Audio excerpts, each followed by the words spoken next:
If you're new here, my name is Julianna and I homeschool my 2 children, and currently we are going into a kindergarten 1st grade year, and we have a rising preschooler, which is we do 2 years of preschool, so he is going to just do his 1st year of preschool, which is math for us. We only focus on math the 1st year of preschool. At least that's what we've done with my daughter, and that's what we intend to do with our son.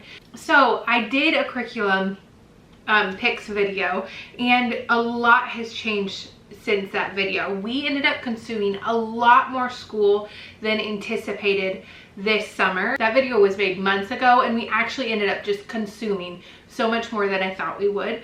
So my daughter had finished the preschool, The Good and the Beautiful, and now she was going to move on to the McGuffey's, which we're still going to use the McGuffey's, just not this term, because our daughter has requested that she continue with The Good and the Beautiful. She absolutely loves it.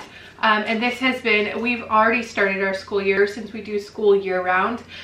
So we've already started the 2024-2025 school year. We've actually done 8 lessons from this book already, and she's thriving with it. So I'm very happy with our decision to actually go ahead and invest in this curriculum as well. So this was not by any means a mistake so far. It has been a beautiful thing that we get to sit down and do together.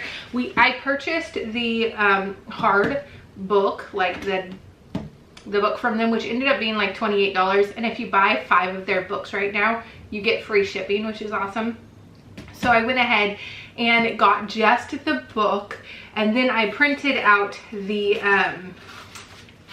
booster cards, the reading booster aid cards that you need for this curriculum. This is like the core of the curriculum. You absolutely need this. It can also be a standalone, so this would be just a secondary like worksheets for this curriculum.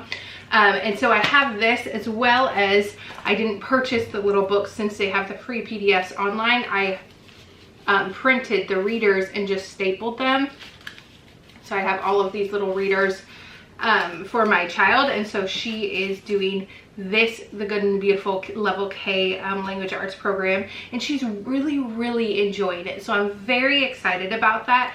And so I do have a couple other pieces though, because we like to be extra around here.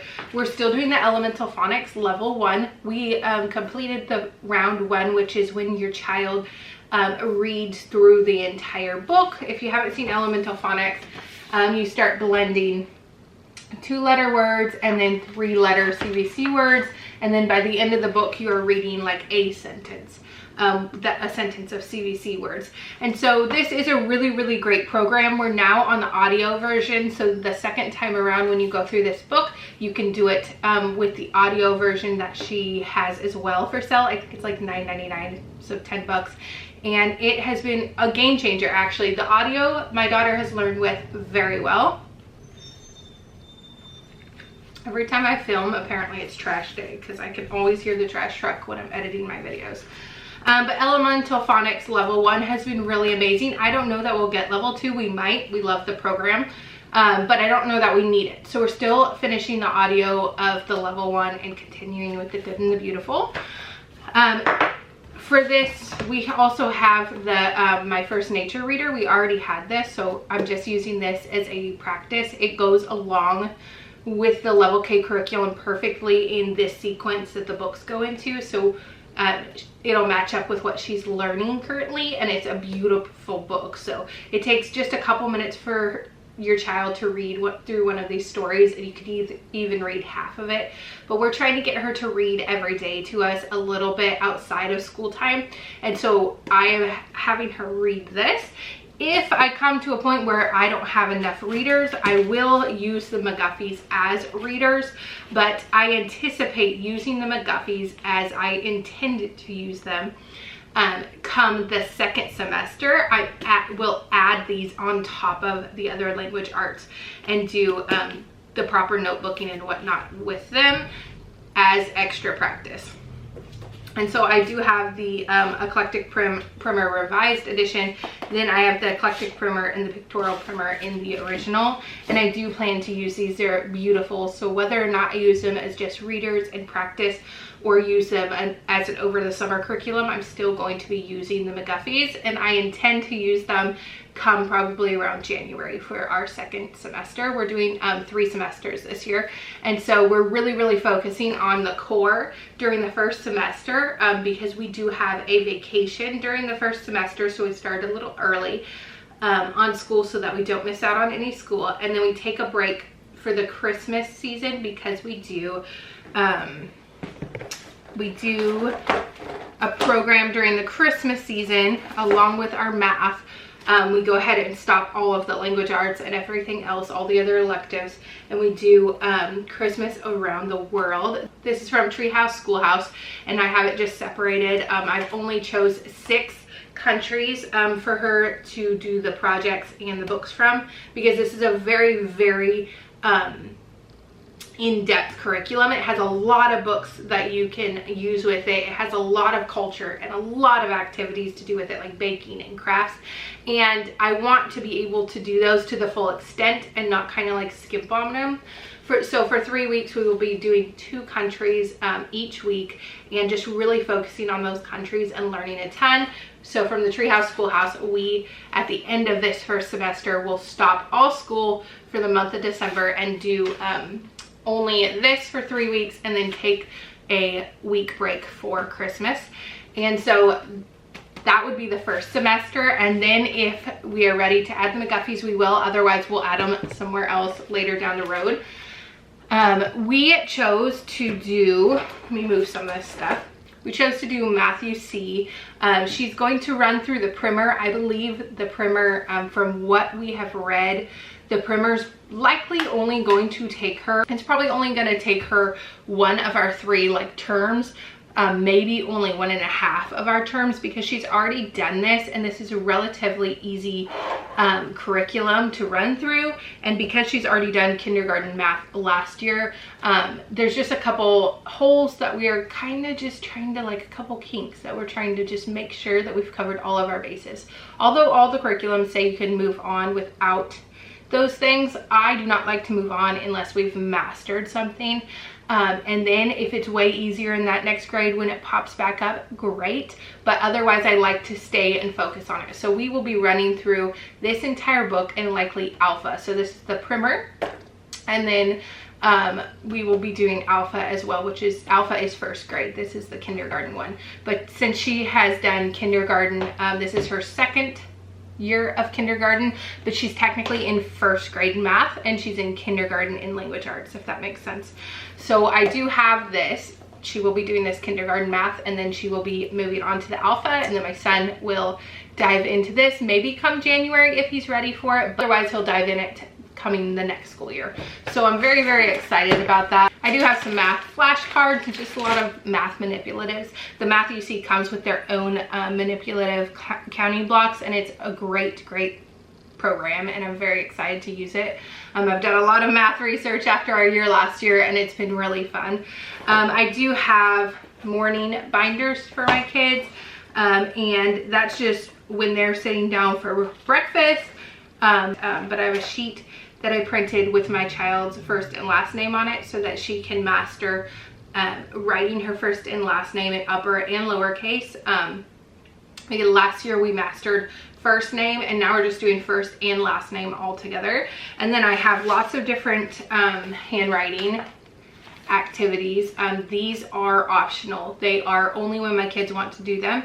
And the reason why I have that, as long as I lay these out, my kids do them without me asking. As long as they're out and about, my kids like genuinely want to do these. So I don't add them in as something that I'm monitoring and making sure happens. I'm just making sure I'm sticking them out every single day so that if they want to do them, they can. And honestly and truly, I have this little book from The Good and the Beautiful. We are 2 weeks into the school year, and my daughter is halfway done with this. And it's just because if she's bored or something and she sees it, she ends up doing it because she loves it.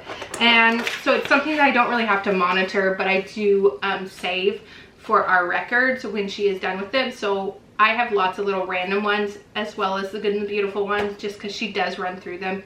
And then I have our Bible time pages. I was currently using, until today when I decided not to, I was using the app that Melina Ciciotti made. I don't know if you have seen her channel, but she made a Bible app for kids, and we were using it, and it was amazing. I printed all of these color sheets out that went with the different lessons and whatnot, and we've been doing those color sheets, and they're really, we've had a lot of fun with it. But I noticed that my kids weren't, when it came time to ask questions and do keynotes and whatnot and have them like tell me back what they were learning, they were having a really hard time remembering what they had learned. And so we found ourselves re-listening to it maybe 3 times before they actually got it. But this morning, instead of doing that, I just read them a Bible story from our little Bibles that we bought, which is what I intended to do in the first place. But I thought that doing the audio version would alleviate a little bit on me, and possibly I could do my Bible time at the table while they were listening to their Bible time, but that's just not going to work. So we needed to adjust that, because I want them to know these stories and have them not just be able to be like, I think that someone had a rainbow jacket, or I think there's something about a rainbow in a boat. I really wanted them to be able to absorb a lot more. And so I read it to them this morning, and they did way better with that. So we are I decided I think I'm going to get rid of the app for right now. I think the app is awesome. I do recommend it if your children do really well with audiobooks. I just don't think my kids are at an age where they do. So I'll still use the coloring sheets because I think they're awesome, and I obviously already paid for them. But I don't know that I'm going to still use the app, so I'm just still deciding. This morning was my first time kind of doing that. Throughout the year, I like to add lots of little units every month, just to kind of give my kids lots of stuff to go over.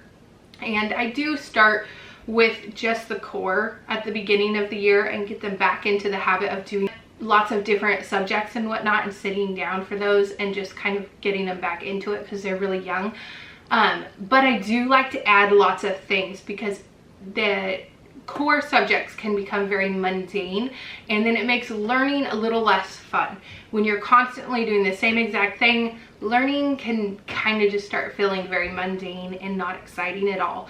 And so I like to add lots of different new unique stuff every single month, like taking a break for December and just focusing on Christmas things, but learning so much culture and history and just like so much beautiful information during the holiday time. Really changes the vibe for our school year, and come January we're really refreshed and ready to move back into those core subjects. And the same thing with like Easter. I have my resurrection eggs, I have my Jesus is Risen book.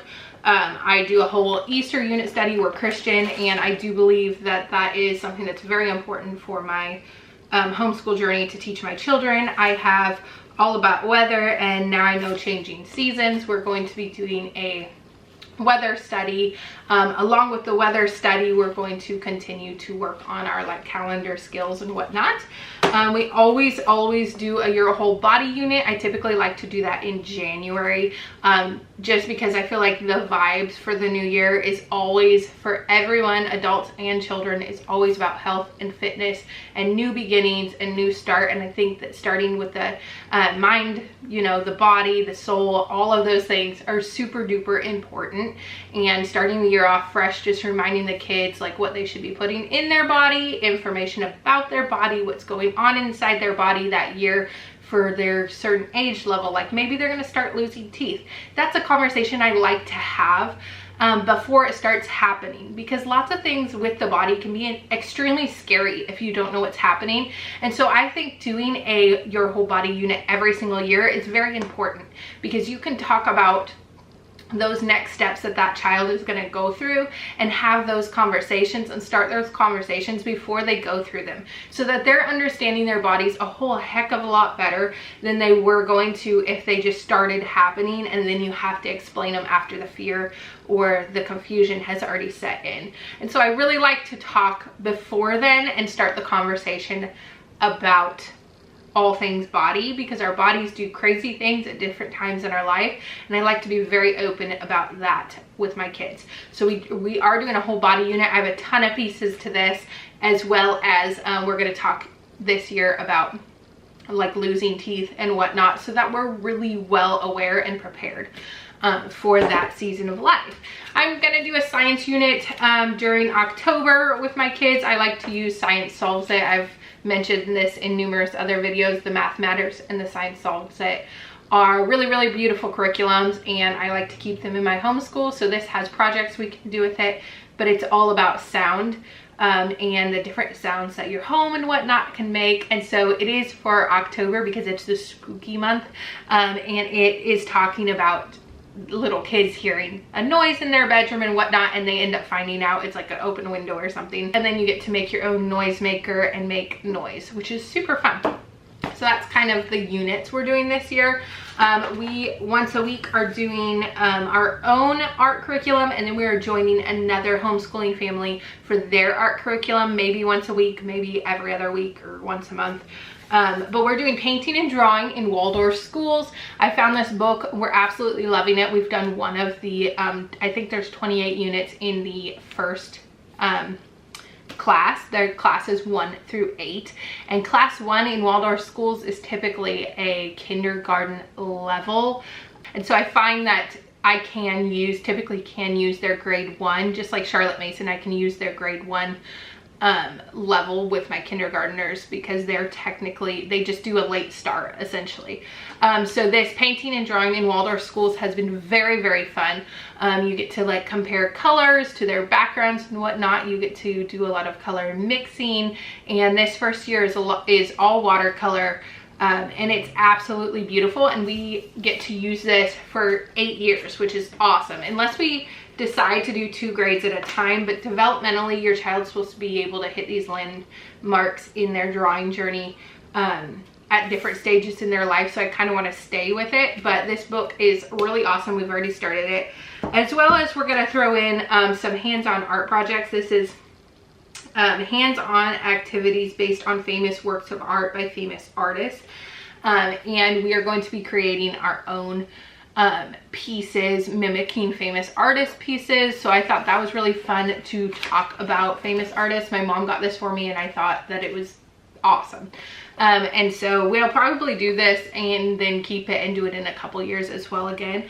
And we can do a deep dive into these different paintings, like we can make the painting The Starry Night from Vincent van Gogh, and it tells us how to make it, what we can do to try to mimic the painting. It has a story about him, and then you could go to the library and essentially, if I'm super prepared, I could get books on Vincent van Gogh, hopefully in the children's section, and just kind of play around with different artists. So this will basically be our artists, as well as the Good and the Beautiful language arts curriculum has art appreciation. And I did find that their kindergarten curriculum has very minimal art projects, like very minimal.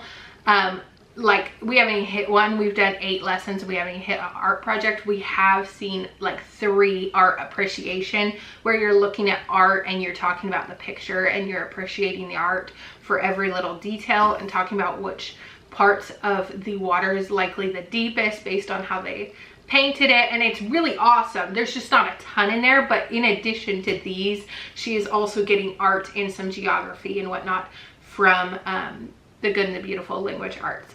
Something as well that we are going to start that I don't have with me, I have just ordered it. Let me pull it up so I say the correct name. Come September, we are starting the Burgess bird book for children. We're actually going to do the whole program, which has Blacky the Crow, the book, and the 50 favorite bird coloring book with it, as well as the Burgess bird book. And we are studying the year of study of birds for our kids this year. I think that'll fit really well with the preschool and the kindergarten aspect. And we are doing that. I'm very, very excited. We'll be doing that every afternoon. I think there's like 30 some lessons, so we will be working on that for a while. And then as well as I'm adding home geography for primary grades from the Living Book Press. by CC Long, and that's a really inexpensive book, but there's lots of mapping and geography, and it's for those primary ages, and it really looks like it's going to be a great fit for the ages my kids are at. They're very into mapping and whatnot. We already intended on doing a map of our house and our land, as well as like going to the city and getting an actual map of our land and everything for them to look at. But I also wanted them to make their own maps after they've seen that, and then I thought this would be a beautiful addition into that. One of the books that we are currently reading is The Secret Door, Badger Hills collection from The Good and the Beautiful, and in this book the kids are homeschooled and they are mapping their new land that they just inherited, and these two kids, which happen to be cousins but they're adopted, so they're kind of siblings now. Anyways, that has nothing to do with the story, but it's an interesting dynamic, and it kind of shows different family dynamics for my kids, which is awesome.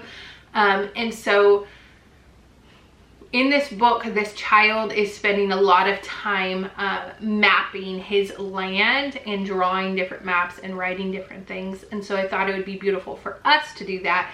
And then one of my friends said she was doing this home geography for primary grades, and I looked into it and I was like, that is a perfect addition and a start for mapping for us.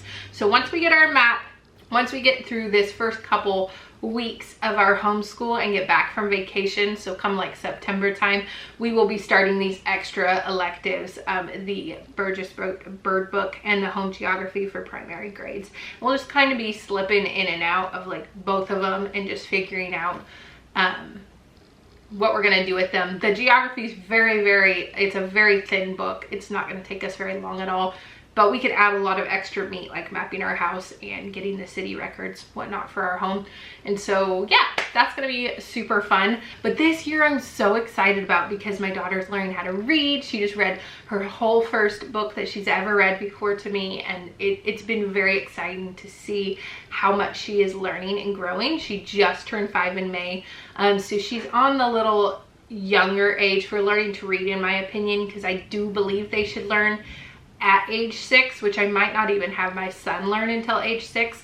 She's asking to learn to read. She would like to learn to read.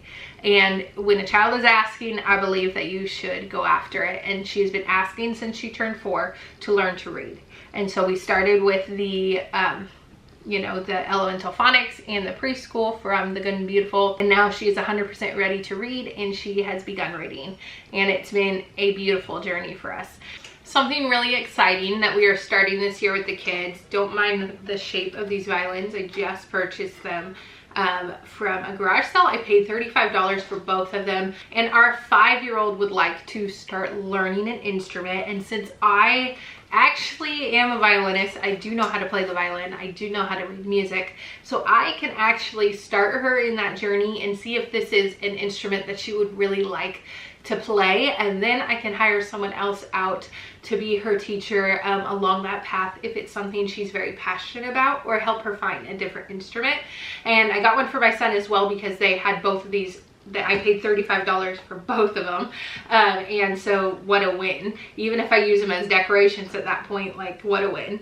But my children will start to play these. Our 3-year-old will likely just kind of play around with it whenever he feels, and then our 5-year-old will be taking a bit more formal lessons this year, and I'm very excited about this for them. I'm going to be getting some music books and whatnot. I do need to fix up these violins. They need restrung and just kind of cleaned up. There's a tiny crack in this one, so I'm going to take them in soon. Octavia and I are very excited to have this moment to start learning music together. At age 5 is when I want my kids to start exploring music and just kind of decide what they want their instrument to be. I hope you like this video. I hope this helps you in picking and just kind of gauging, and know it's okay to switch up your curriculum or finish things early and start a new curriculum. And there really is no start and stop to school for us. We always are ebbing and flowing and changing what we are doing, and always learning in our house. And so there's really no start and stop. There's just start and stop with different curriculums. And so this has been a great journey for us, and I'm so excited that I get to share it with you and talk about homeschooling. Click the subscribe button, comment down below, and I'll see you next time. Bye guys.